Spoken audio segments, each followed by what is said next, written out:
انوروں میں بھی کئی جانوروں کو وفادار کے لقب سے نوازا جاتا ہے۔ اب یہ وفاداری کہاں کہاں اور کس حد تک جائز ہے اور کن جگہوں پر اس کی ممانعت کی گئی ہے؟ سب سے پہلے تو ہمیں یہ سمجھنا ہوگا کہ وفادار ہونا یا وفاداری کرنا کسے کہتے ہیں۔ میں میاں بیوی اور بچوں کے ایک دوسرے کے ساتھ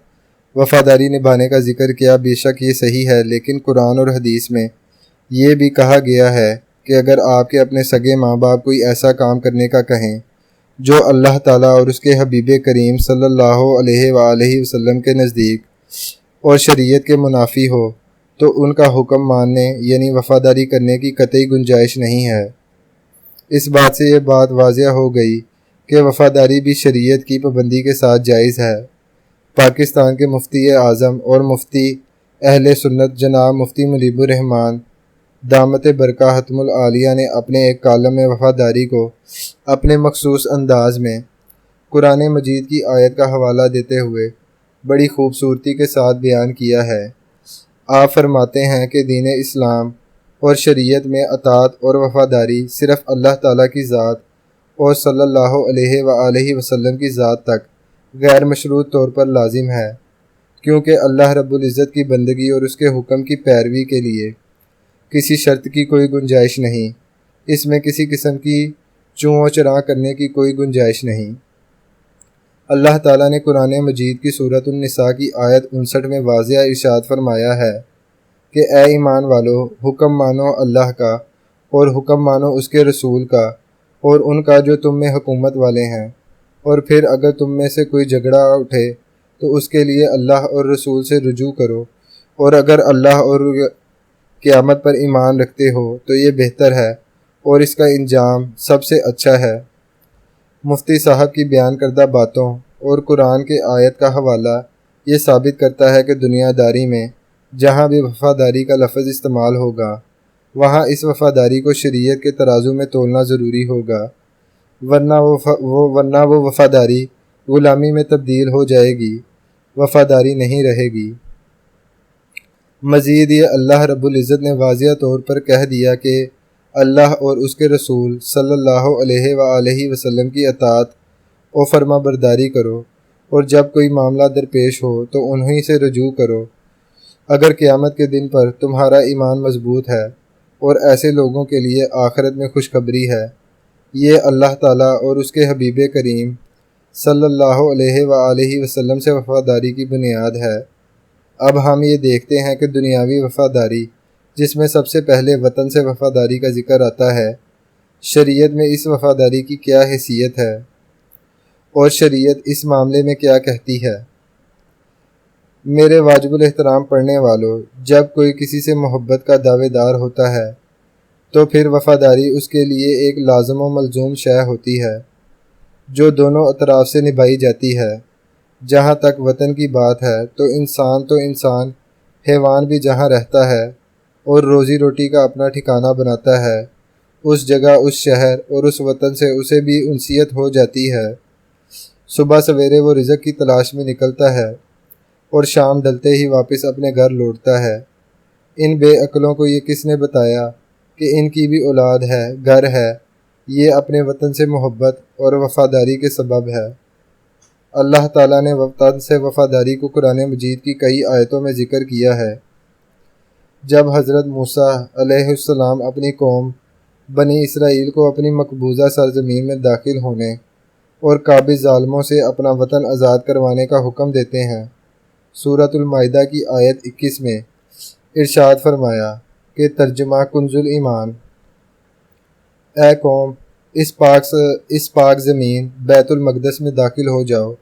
جو اللہ تعالیٰ نے تمہارے لیے لکھی ہے، اور پیچھے نہ پلٹو کہ نقصان پر پلٹو گے، یعنی جو وطن تمہارے لیے اللہ تعالیٰ نے لکھ دیا اس میں داخل ہو جاؤ، یعنی بیت المقدس میں، کہ یہی تمہارے لیے بہتر ہے، اور اگر تم واپس لوٹے تو نقصان اٹھاؤ گے اور نقصان پانے والوں میں تمہارا شمار ہوگا۔ ہماری افواج کے سپاہی جب ملک کے بارڈر پر کھڑے دشمنوں کے وار کا جواب دیتے ہیں اور لڑتے ہوئے شہادت کا رتبہ پاتے ہیں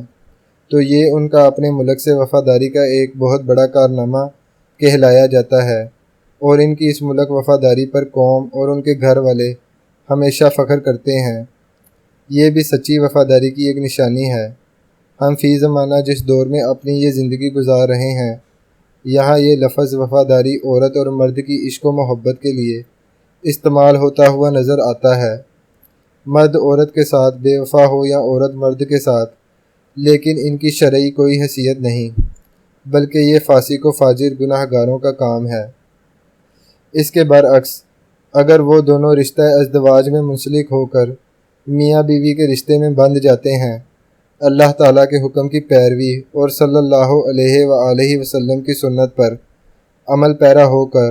تو پھر ان پر شرعی احکامات کی پابندی لازم و ملزوم ہو جاتی ہے۔ اس دنیاوی زندگی میں پیارے محبت، صبر برداشت اور وفاداری کے ساتھ رہنے سے یہ زندگی کو جنت بنا سکتے ہیں۔ ایک دوسرے کے ساتھ وفاداری کے مضبوط رشتے کو قائم کر کے اپنی زندگی گزاریں تو اللہ تعالیٰ نہ صرف اس دنیا میں ان کے مال و اولاد میں برکت عطا فرماتا ہے، بلکہ آخرت میں بھی